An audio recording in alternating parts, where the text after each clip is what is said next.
Yesterday on Friday, the Bank of Canada and the Canadian government released job numbers for September. Job numbers came in extremely high, and that's very concerning when it comes to interest rate hikes, and that's one of the reasons why we pay attention to this data when it's released. Now, what happens is if inflation keeps continuing higher and jobs are still looking good, it creates a pressure on the Canadian government to slow down the economy, to slow down inflation, and the only way they're going to do that is by raising rates. But one of the good signs they might not raise rates, even though the job numbers came in really high, is what the date will be October 25th, is these kind of job numbers are a little bit deceiving. In September, when schools go back, the teachers go back, everybody goes back to their regular schedules, they do a lot of hiring in the education industry. A lot of their assistants, a lot of their helpers get rehired. They kind of get let go at the end of June and get rehired in September when people go back to school, and the whole system starts all over again. So that's one of the reasons why we had the jump in numbers this month. And the Canadian government most likely, and the Bank of Canada most likely, will take that into account, because that's a cyclical thing, and it's not really something saying the bigger picture of the economy. So there's still a chance on October 25th, the Bank of Canada will not raise rates. Now, inventory has gone very, very high in the marketplace because of these high rates, and we haven't had these kind of numbers in the last, let's say, 10 to 15 years, this type of inventory. We're over 11,000 freehold homes in the market, and we have about 8,400 condominiums on the market right now. The demand is less and the inventory is higher, but the market is behaving differently. The prices are not coming down as we expected, and what's holding it up is the detached market.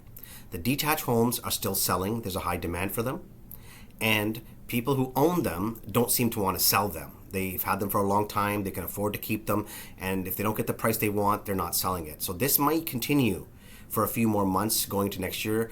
But as we get more renewals coming to the market, more and more people will not be able to afford those types of homes, and we will see more of them coming onto the market and see the prices affected at that time.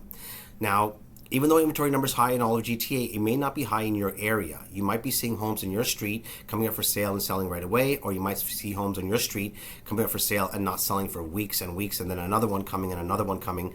So it's different in different neighborhoods. So today I wanted to kind of go over those details of months of inventory in different areas. So different neighborhoods actually have different markets. GTA is not one whole market together, it's a massive area. So let's begin with these numbers. I'm putting the chart on the screen here. So the Halton region, when it comes to freehold homes, has 3.86 months of inventory.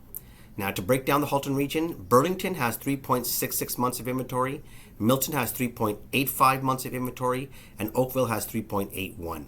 Now, what it means by months of inventory, so if you have, let's say, 3.85% months of inventory, and you have a whole bunch of houses in the market, that basically means out of the 4 homes, one will sell every month. You have 4 months of inventory to sell in 1 month, so they're not all going to sell. So inventory numbers have gotten very high. The Peel region, which is Brampton and Mississauga, Brampton has 3.91 months of inventory, which is basically four months. Mississauga has 4.21. So Mississauga's inventory is going up quite a bit. These interest rates are having a massive effect out there. The Toronto region has 3.4 months of inventory. So Toronto's still lagging a little bit behind when it comes to months of inventory compared to the outer region. But keep in mind, Toronto has massive amount of houses, very densely populated. So this 3.4 months of inventory is really big. The York region, which is starts with Aurora, we have 3.62 months of inventory. The Markham area has 3.55 months of inventory. Newmarket has 3.5. Richmond Hill has 3.99, which is 4 months of inventory. And Vaughan has 4.76 months of inventory. Vaughan has the most inventory out of all the regions. I had a colleague who was out there, and he was looking for properties in the 2 million to 2.5 million. And when he was in the neighborhood, he experienced that there was at least 13 to 14 homes for sale in that price range in that area. So it's really concerning in the Vaughan area. Actually, homes are not really selling. The shock is Durham region. Durham has 2.31 months of inventory in Ajax, 1.93 in Clarington. So Clarington has a really, really low level of inventory right now. Oshawa has 2.33. Pickering has 3.8. So Pickering has more inventory than the other regions. So if you're looking to buy a house, if you're in Ajax, Whitby, Oshawa, and Clarington, and you're wondering why there's still multiple offers, or why the sellers are not, even though they don't have a lot of offers, they're not willing to sell for a lower price, there's no inventory. So when it comes to Whitby, 2.43. Now, if you're a seller and you're looking to sell your home, you're not in any kind of financial strain, you're looking to sell and buy in a different area, you need to know the inventory in your area. Your specific neighborhood could be behaving differently than all the other areas. And reach out to us at any time. It's Real Estate with Raza, 416-995-7317. We can kind of break down your neighborhood, let you know what your competition is. If you have 10 homes for sale in your area, you have to either price it better or your home has to have better features and benefits. Otherwise, it's not going to sell. It's going to sit on the market. These months of inventory will increase, and your homes will be one of those that will make that number increase.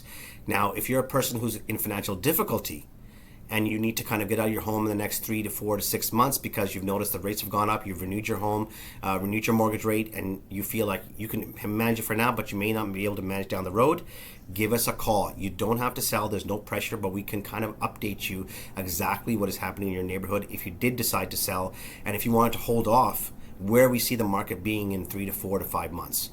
Okay, so it's Real Estate with Raza. Reach out anytime. I know there's a lot of confusion in the market. I know there's a lot of noise in the market.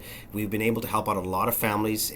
These videos, I've been making them now for about 2.5 months. It's very rewarding. The reward for me really is when people call me up, I give them the advice that they're looking for, and it works out really well for them. You know, I create a lifelong client because they really appreciate it, and it's a great feeling inside when you're able to help a family out. I've been through similar situations like this with my own family in the 90s. It was a very difficult time. It was not a fun time for my family and many families at that time. So I can really understand, relate, and I show a lot of compassion towards that, guys. It's Real Estate with Raza. Reach out anytime if you have any questions. 416-995. Have yourself a wonderful long weekend, and until next time, take care and bye-bye.